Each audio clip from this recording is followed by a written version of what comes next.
Hello, and welcome once again to the Dental Marketing Mastery Series. This podcast is brought to you by dentalwebcontent.com and New Patients Incorporated. I'm Howie Horrocks, the founder of New Patients Incorporated. Along with me once again is my friend and partner and the president of New Patients Incorporated, Mark Dilatush. Well, here we are once again for our podcast. I've got my good buddy Mark Dilatush out there in New Jersey, and this is Howie Horrocks. How are you doing, Mark? Hey, Howie, your Seahawks beat my Eagles. Well, let's get that out of the way first. Yes, I know. Whatever.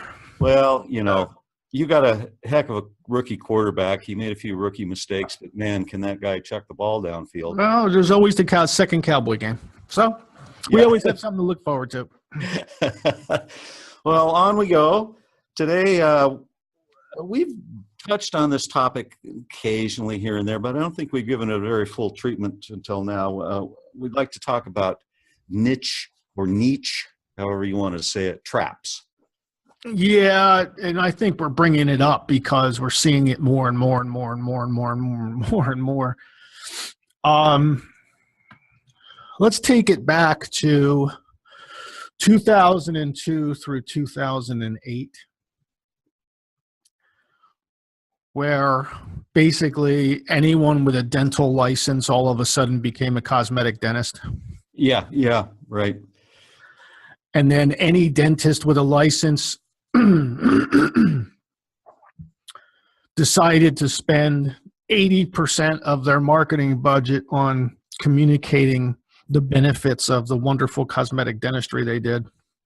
Right. And let's go to 2008 and a half. When the market tanked, the consumer could no longer run up credit cards and pay them off with home equity. And basically 95% of the cosmetic dentistry on the planet evaporated. Yeah, that's pretty much what happened. And when they evaporated, those dentists were left high and dry, like, what do I do now? Right. Well, I think the beginning of this is to communicate the dangers. We just saw this happen. And I know the dentists on this, listening to this podcast, who will either experience this themselves or they know a dentist, a colleague, a friend, a person they went to school with or went to some CE course with that has, a bad story to tell about niche trapping themselves. So now, cosmetics is one, but now general dentists are doing all kinds of new things like implants and Invisalign and Botox and sedation, and basically every one of them is a niche, right? Exactly. Okay, so what you really never want to do is over-allocate a percentage of your budget to one specific message. And that sounds very general. So let me break it down into tools or media types.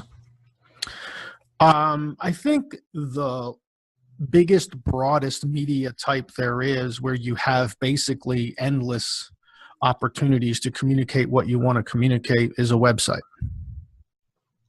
right? If you wanted, you could have 173 pages on your website, right? Doesn't cost you anymore. You're still paying the same amount every year for hosting, right? Now, wouldn't be a good idea, but you do have that much real estate. yeah. Well, basically, the real estate is mostly endless. So, the website is one. And a common example of a media that you control where you're really not getting charged a whole lot extra for more space, okay? And there's another one, it's mail. You really don't get charged a whole lot extra if you make your mailer the size of a postcard or 8.5 by 17 or even 10 by 18. There's no extra postage. It's just maybe a little extra paper and a little extra print, right? Okay. So with those media types, what you want to do is you want to organize and list all of your marketable attributes, your niches, so to speak, but you don't really want to leave any of them out, and you don't want to just highlight any one of them for a long period of time. And why is that, Howie? Well, let me give an example that illustrates this. A few years ago, some good folks invented this thing called sedation dentistry. It's a wonderful, wonderful service. And then there were radio spots available, and they ran radio spots. Many dentists did this, and we know of them. And it was all about sedation. Every spot was about sedation, sedation, sedation. Classic niche trap, because the listener gets the idea that, well, Dr. Schmo here, that's all he does. I'm going to him, I'm going to get knocked out. That's attractive to a good segment of the population, but it's also not that attractive to others. And it ends up, you end up looking like that's all you do for people is sedation. Well, that's all they know. That's all they know. That's all the consumer knows. Right. So that those dentists trap themselves. Right. Let me go through another one, which may be a little less obvious to people, but is probably the single most important niche trap. And many of you listening to this don't know that you're actually doing this to yourselves. A reduced price is a niche trap. If all your marketing has on it, your website, your mail, whatever, your radio, television, print, newspaper, I don't care what it is, if all you're doing with that is creating a call to action based on a reduced exam fee or some kind of a free whitening deal, then you are niche trapping yourself. You're niche trapping yourself as the low-cost dentist in your area. Right. And if you continue to do that, the consumers who are not necessarily interested in the lowest cost dentist in the area are going to tune you out. Just like the people who are not really interested in sedation. Right? Correct. Just like the people who aren't necessarily interested in cosmetic dentistry.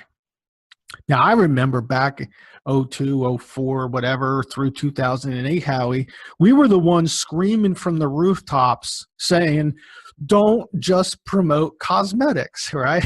Right. And then there was all these dentists who were looking at us and going, man, this is the heyday. These guys don't know what the hell they're talking about, right? So they didn't work with us. They didn't listen to us. They didn't take our advice. Okay, that's fine. A lot of people don't take our advice. But in 2009, when their patient base was down 90%, and they had to quickly turn it around and somehow make this local market understand them, right? Right. You remember all those practices, Howie, the ones that, somewhere in their name was aesthetics. Right. Or we didn't know how to spell it. It was either EST or AEST, right? And I'm sure they came up with some other 4 different ways to spell aesthetic, right? Yeah. But, and we're making a little bit of fun right here, but trust me, there was a lot of pain involved for a lot of dentists in 2009. It all depended upon how they set up their local market and how their local market believed what they were, how they branded themselves, right, in their local market before June 2008 hit. So our point is that now we've come, another 8-9 years beyond that. Dentists are doing a lot more stuff now. They're doing, sedation dentistry. They're doing sleep apnea. They're doing all kinds of different dentistry. And we're seeing it again. We're seeing dentists overspending or over allocating their budget to talk about one thing. Right, Howie? Right. Right. And there's also the possibility, not only can you niche trap yourself to the general public out there, you can niche trap yourself to your own patients. Yes. And when we get back, we're going to take a short break here. When we get back, we're going to tell you how that happens and what not to do and what to do about it. We hope you're enjoying our podcast. Let me ask you, do you have a roadmap for your marketing? Why not let New Patients Incorporated do it for you? Our marketing plans have been proven effective for over 27 years for hundreds of practices across lots of different countries. We will give you the marketing data for your area, a marketing budget. We'll show you how to allocate your budget, and then we will show you the proper deployment strategies for each medium. Click on the header where it says Complimentary Marketing Plan when you go to www.newpatientsincorporated. All right, so Mark, we were going to talk about how a dentist can actually get into a niche trap with his very own patients.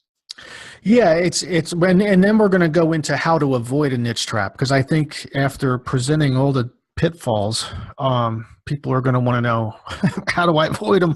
How do I, get through this minefield?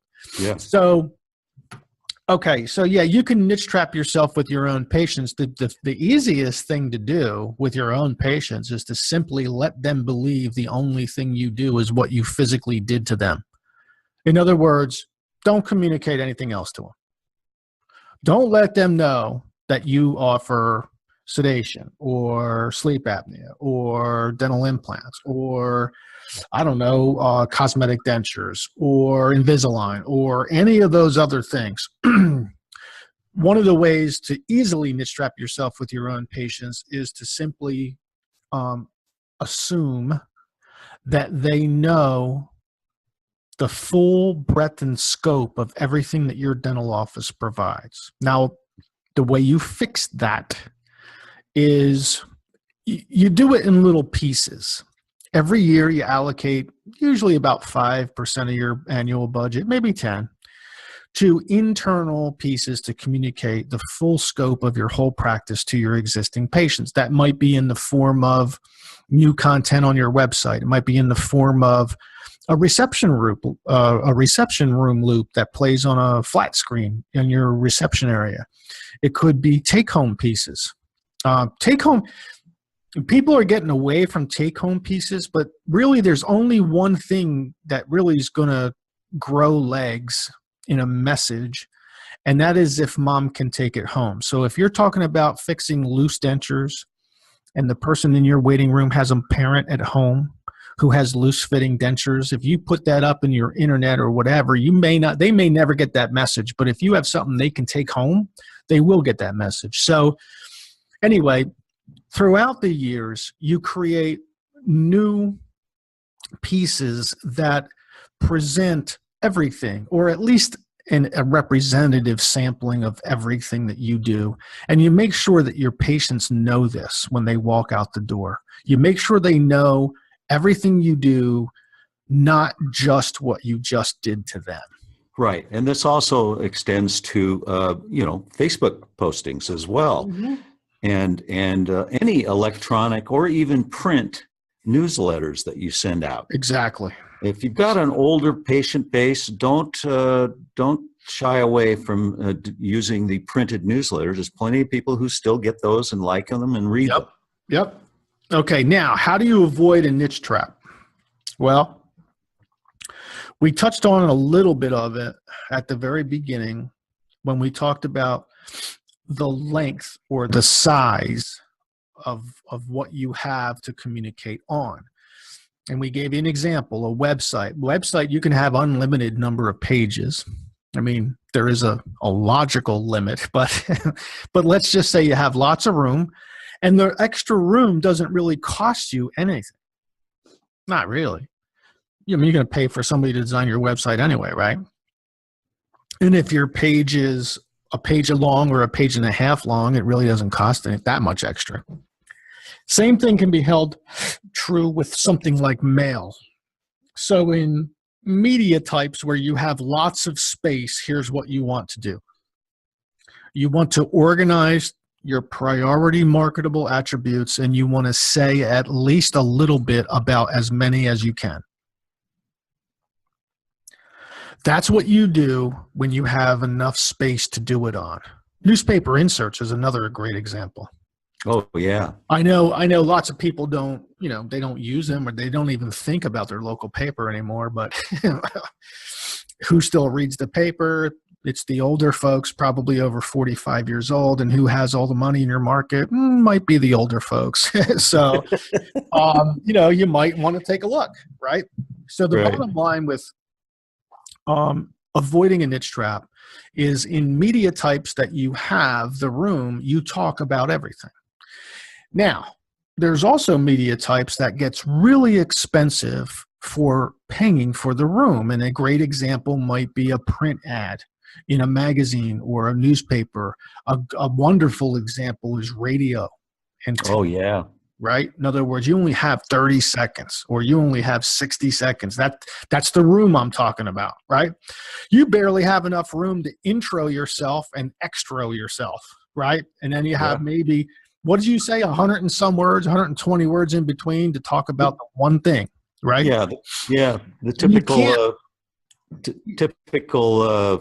human can speak about 165 to 175 words in a minute. But then if you throw in the intro, hi, I'm Dr. blah, blah, blah, and then the exit where you give your contact information, that leaves you about 35 words. Right, right. You can't possibly talk about your whole practice on a radio ad, okay? No. So the only thing you can do with media types like radio, television, magazine, print, things like that, is you talk about one thing at a time, but you rotate your ads. Okay, so in other words, if you're going to pay for a 30-second radio ad anyway, why would you make it only about sedation? Why wouldn't you have 6 different radio ads and just rotate them through the airtime that you're paying for anyway? Each one is a single topic. Yeah. And then you have 5 different topics that you rotate through the ad buy or the time that you've paid for. And you keep doing it. That way people know you do all kinds of things, not just sedation or Invisalign. Exactly. Now now I'm going to go back to the internal promotion in one of our favorite ways to subliminally, professionally, consultatively get the benefits of the dentistry you provide in the minds of your own patients is through a silent reception room video loop, right?